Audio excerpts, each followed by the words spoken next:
stojíme před vinotékou Svatá Barbora a teď tady máme majitele vinotéky, pana Jiřího Kociána, kutnohorského vinaře. A já se ho zeptám, nebo ho poprosím spíš, aby nám ve stručnosti představil svoji práci, svoji vinotéku, po případě svoji vinici.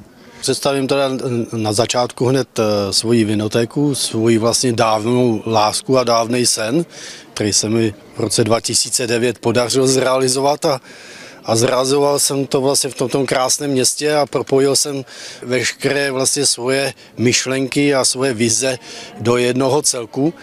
No a ještě jeden celek byl v tom, že jsem chtěl ještě vybudovat svoje vlastní vinařství, což se mi podařilo v roce 2014, kdy jsem založil vinařství pod názvem Vinařství Kocián Kutná Hora. No a na to následovaly takzvané výsadbové práva a registrace vinice.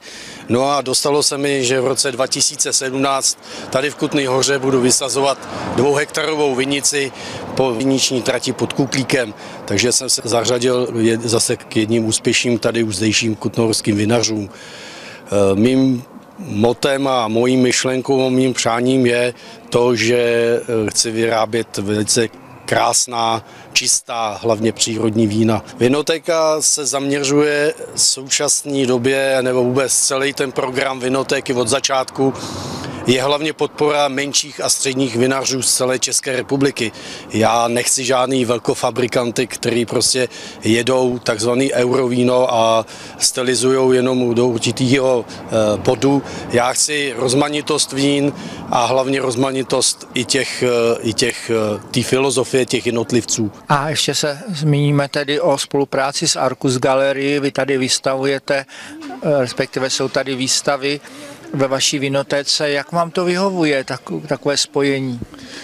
Úžasně, já jsem nadšenej vůbec i těmi autory, kteří vlastně přizpůsobili se k tomu zadání toho úkolu, prostě vytvořit něco o víně, vůbec téma na víno. Myslím si, že víno a umění velice úzce k sobě patří a bez pochyb nelze to přerušit.